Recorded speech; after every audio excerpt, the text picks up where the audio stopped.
so far in this one is just a tremendous effort by that defense. Second and a dozen. Chappell in motion. Try and throw the ball here. Over the middle. Picked off at the 20-yard line. Intercepted by David Williams, who wouldn't have been playing had Mike James not got hurt. On a wet field, the pass overthrown, deflected, and Williams comes up with the fourth turnover by East Carolina. Paul, you mentioned the weather conditions. The ball being slick. Now, Garrard waits too long. Dodd was open long before he got to that point. And by waiting until the safety was within range, it gave Dodd something more to think about besides just catching that ball. That was a David Garrard interception right there. That's the first mistake I've seen him make today. Still a two-possession game for the Houston Cougars. Must score twice, of course. Out into the flat, puts it to tight end. Cartwheel after he gains 5. Football News on Fox Sports Net offers you news, highlights, and analysis from the professional, collegiate, and prep ranks. Weeknights at 6 throughout the nation. Check your local listings. Exclusively here on Fox Sports Net. With Trevor Matich, I'm Paul Kennedy. Very wet. Lewis Johnson somewhere on the sideline. Robertson Stadium. Out to the 35, and that is a first down, and it stops the clock, as you see, with 6:52 remaining. Sanford is dangerous, Paul, and it's not necessarily conservative for them to continue to hand the ball off to him. Take a look at the right guard come around. That's Stilley. And there's a lot of space down there because everybody sustains their blocks. And Sanford is in a dangerous guy that can break a long run. The slant deflected, incomplete. Too hot for Brandon Middleton. Ricocheted off his shoulder pad. Here's Lewis Johnson. Lewis, how dry are you down there? I've given up, man. I'm wet. But I want to show you somebody who wishes he was out there. This is Jarian James, guy who was supposed to have a tremendous year here for Houston as a wide receiver. But unfortunately, just a couple of weeks before the season opened, he broke his leg. Right now, he's got 7 screws on the plate in that leg. But Kim Helton says it doesn't matter because he's still one of the biggest cheerleaders, still responsible for the mood on the sideline. And I can tell you guys, I've been watching him all game. He has been working these guys over right behind the Cougars, Paul. 1,000-yard receiver.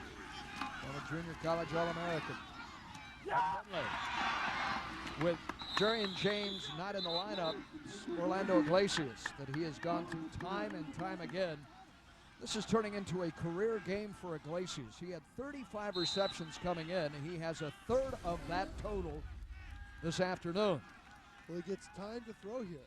They've got 2 guys on the blitzing Jeff Carr, and there's time for Iglesias to settle into that zone. Third down. Sanford cuts back to his right. Lunges. Where do they spot the football? Where is it spotted? He needed to cross the 45-yard line. And the mark is ever important here. As you see. Paul, if you ever wonder what somebody means when they say a running back squirts, this is what they mean. Now, he cuts all the way back. That's his trademark. But now he's 3 yards shy of the first down, and he squirts all the way up in there to get close. Wow. But I tell you, it's better to be 3 inches than 3 yards. And if it weren't for that effort by Kettrick Sanford, they'd be 3 yards back. And this is definitely time to go for it. This is a Houston team at 4-3 on the year, looking to go to a bowl game for the first time in 4 years. Kettrick Sanford in this his senior campaign, playing about as well as they could against East Carolina, top 20 team. 4 down territory with 6 minutes to play. Gotta go for it, gotta get it.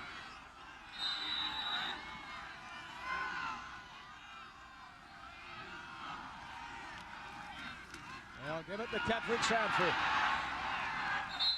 He had it by 3 yards. Bobby Weaver up from the secondary on the stop. Just ran him off the right side. First down Cougars, and the drive stays alive. They're very slim hopes of upsetting the Pirates. And time is becoming an issue now, Paul, because to grind it down the field and get a score here, that's fine, but they're running out of time for that second possession that they're going to need, and they've got to start to look for big plays. Tough to do, isn't it, when it's raining like this? Pritchett, the tight end, in motion. Flung his way, nearly intercepted. They went to Pritchett. Eric Reyes, or rather Carlos Ochoa, had a shot at the interception. I think Pritchett, trying to break it up, got his face mask. Yeah, he did, but Paul, this is one of those illegal things that the coach won't mind. It's just like speeding when your wife is pregnant, speeding to the hospital. You break the law, but it's okay. Here, Pritchett is going to force the break up here by grabbing his head and pulling it back. Now, I don't condone that because that could cause an injury, but Carr comes through and forces that ball to come out early. Oh, the head snap. Carr just has that way of making the quarterback's head snap when he hits him. But Pritchett really, you know, that he got Ochoa's helmet there, but he at least kept him alive.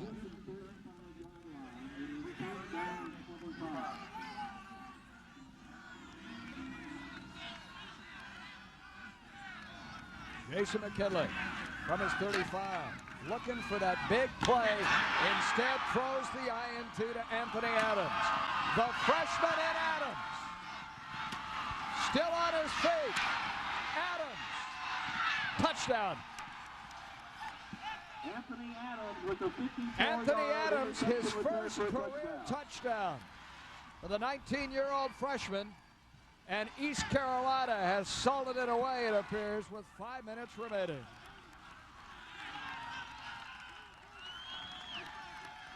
McKinley has to throw the ball over Ochoa. Look at number 51 right in the middle. The ball has to get lofted over him and the other linebackers, and because of that, it's too high for Reginald. The extra point to be attempted by Andrew Bays, and it too is blocked. The fifth blocked kick we have seen. The score remains 19-3. Well, you know what's odd about those block kicks is that how many games do you have 5 block kicks and it doesn't have any impact whatsoever on the outcome of the game? McKinley throwing. Anthony Adams with the interception and the 55-yard return. When we return, Kevin Frazier with a preview of our postgame report right after this.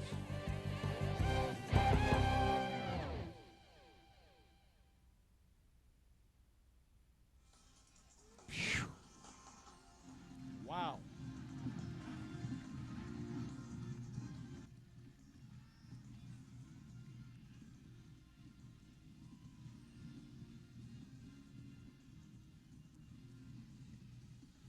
Are we going to take a look at that, or is that done with that play?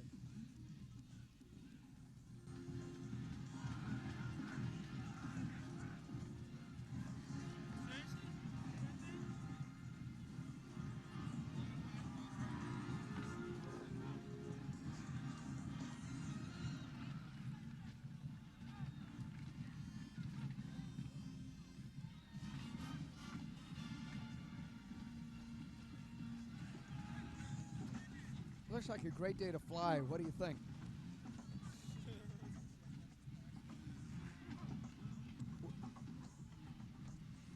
Do we have time to see it?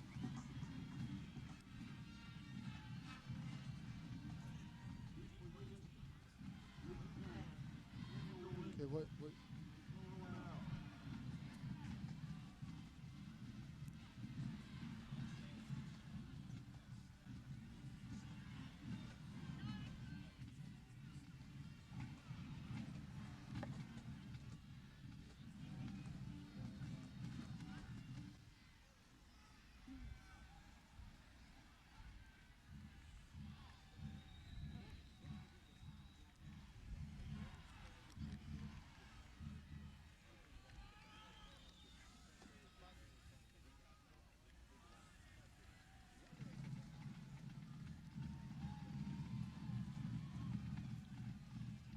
And if you come this way, you better bring your umbrella and your raincoat, as you can see. Stands have all but emptied, chased away by the torrential downpours as the front moves in here in Houston. Kekwana Bell. The return, the kickoff here as East Carolina. Young Anthony Adams. An INT that he races 50 yards with. Nice return too. And scores his first career touchdown. And East Carolina appears in great shape. This is Leaf Penn. And Leaf Penn is going nowhere. Kelly Hardy on the stop. Anthony Adams' twin Antoine Adams injured and lost earlier this year is home cheering his twin brother on this 50-yard score. Well, the inside linebackers, Cardinal Ochoa, forced the ball to be lofted high. And now, Anthony Adams, boy, he wants some of that glory too. When defensive players get a hold of the ball, they'll run left, right, up, down, forward, backward, anything to get to the end zone because, hey, it might not happen again for a long time. Want to save that ball. Put it on the trophy case, collegiate memories. We have still another penalty marker that has been tossed here, and it's against homestanding Houston. Both teams have been heavily penalized today. 16-yard line, first down and 10. And that apparently will be declined. Turnovers, 9. Block kicks, 5. The penalty yardage, over 200 yards. That about does it on our national car rental. It has not been a work of art today. Jackson Pollock. Yeah, for Halloween, this is a Stephen King novel. Ghosts and Goblins. You know, you take a look of art. Jackson Pollock's the artist that just slops paint all over the canvas, and then when he's done, he looks at it and says, "Hey, that'll be $50,000. Thank you." You know, so that kind of a thing is what's happened here. But Paul, again, to me, the fun, bizarre stat of the Halloween game today is 5 block kicks that didn't matter at all in terms of where this game is right now.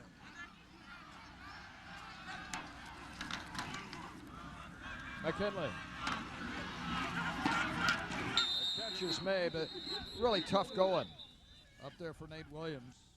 The fourth tight end we have seen today, John Williamson, on the stop there. Houston now pretty deep into its receiving core. 2 yards. And for McKinley this afternoon, better than 200 yards passing through the air, but he has been picked 3 occasions. Not been able to get the ball in the air to Kettrick Sanford. Patrick Kefford has been depowered today. And that's behind Jeremy McCardle. And what these guys are trying to do now, Houston, they're not going to be able to win the conference championship with 3 conference losses. However, what they're trying to do is get to a bowl game. Now, they've got to have 6 wins to be eligible for a bowl. This will be their 4th loss, so they could finish 7-4 and still make it to a bowl, especially since the Pac-10 might not have as many teams this year win 6 games and become eligible as they normally do. And so Houston, their season isn't over yet. They still have things to work for that are attainable. 4th down and going for it. And that too was nearly intercepted again by Adams. And here will come McKinley. So the scoreboard tomorrow may not reflect in your Sunday paper exactly what happened here. But a check of the conference standings.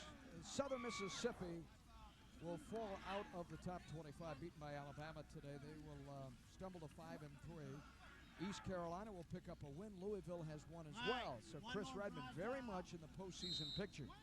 And you see Houston become the 4th Conference USA team to earn a bowl bid. Paul, Southern Miss has to go to Louisville, the Papa John Stadium, in the season finale to play Chris Redmond.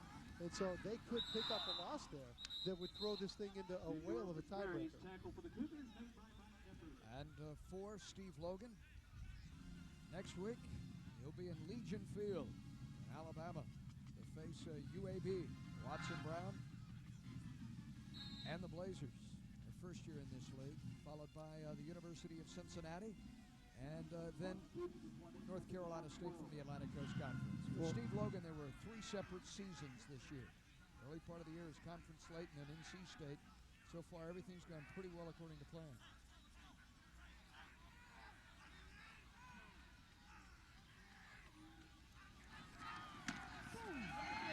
Michael Malone in the backfield.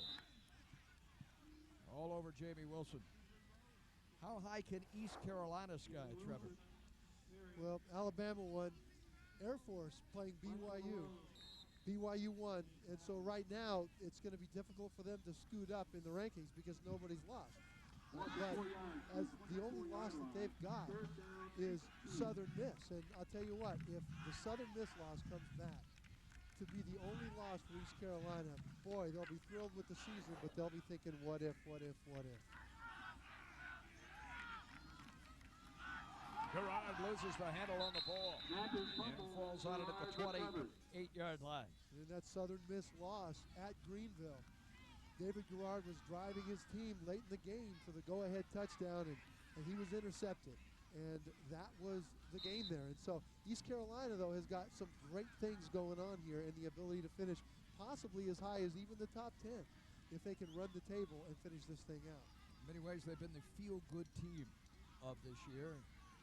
Hurricane Floyd weathering that and then beating the University of Miami. The Hurricanes there really captured the imagination of a lot of fans in college football.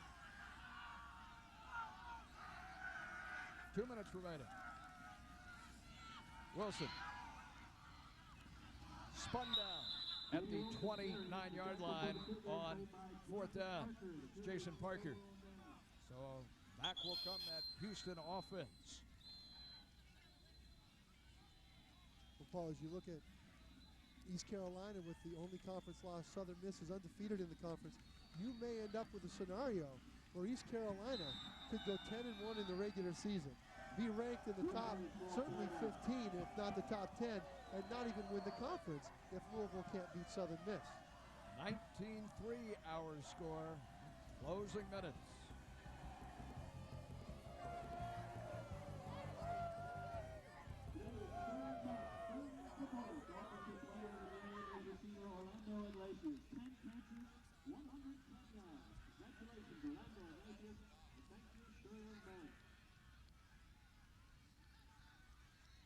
Ugly, ugly, ugly, Trevor. Trevor, I've seen some ugly games. Boy. Pardon me?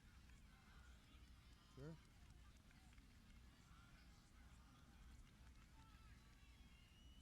Ugly, ugly, ugly. You never know what you're going to get. Can I have my bag a second? Boy, the temperature's dropping. Huh? Thank you very much.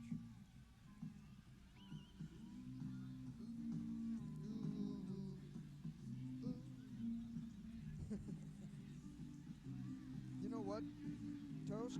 The temperature is plummeting. It's freezing.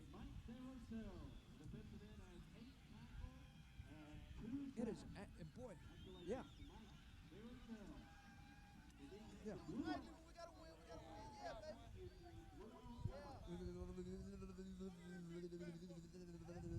Okay.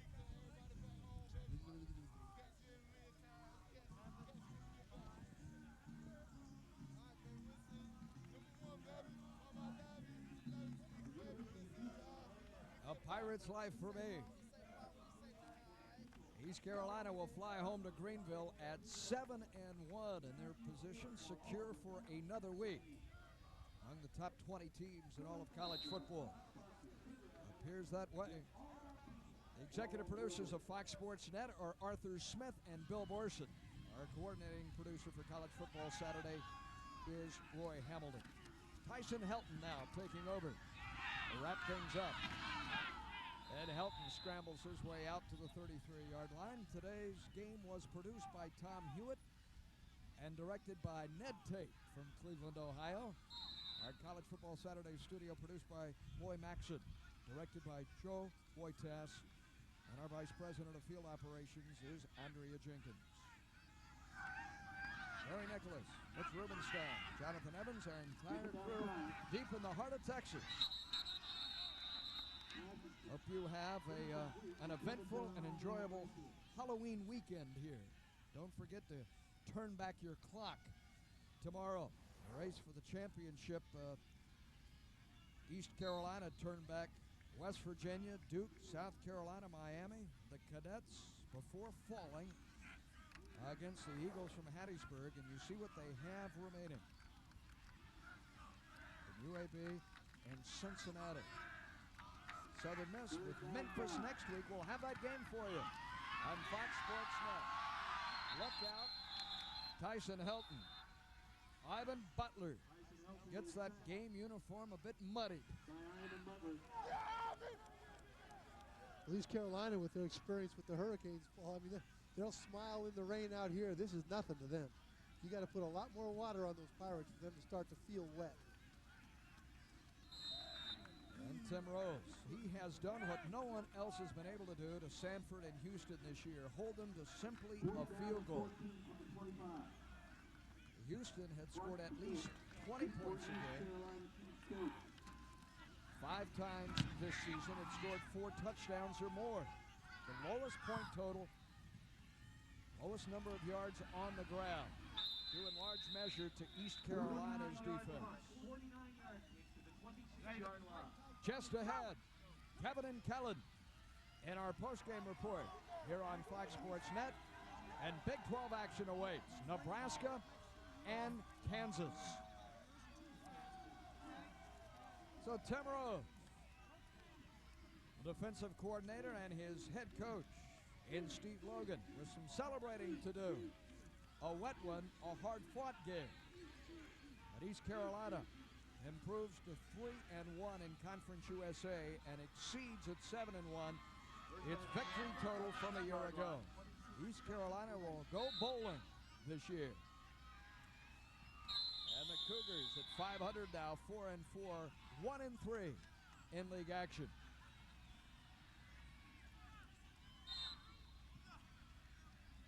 Good job, says Steve Logan. It is not lost on him the fact that they won 6 out of 7 and now 7 out of 8 to open the year. Big deal in Greenville. I'll tell you, he thought he had the talent here, Paul, to do it. And he does. He's getting the team to believe that. And Kim Helton frustrated because he's got the talent to do the same this year. And they've made some mistakes and had some breaks fall the wrong way. But both of these teams have, both of these coaches, Paul, have teams that are dangerous. Kim Helton's Cougars, who's to say they may still be in postseason. They can A still very do it. dangerous team. Our final score here, 19-3, East Carolina over Houston. Let's check in with Lewis, who has Steve Logan alongside. All right, he's got his towel here drying off a little bit. Coach, Tim Rose and company defense did a great job for you today. Talk about that. It was a defensive win, and you know, I've told the kids all year that if we are a good team, we'll find different ways to win each week, and certainly today we found a different way to win with an interception, great defense in the second half, holding these guys to 3 points. That's pretty good defense. That's a great running back we played. Coach, no doubt when you go home, you'll read the papers, you'll see the hype that's now following East Carolina. How do you deal with the pressure of talk about running the table, you know, all of these things that are happening out of your team, positive things? Well, I know, but I'll tell you what I'm going to talk about. I'm going to talk about blocking somebody, throwing the ball, catching the ball, getting the ball in the end zone. We came out and put a couple of touchdowns on the board and just said you checked out offensively.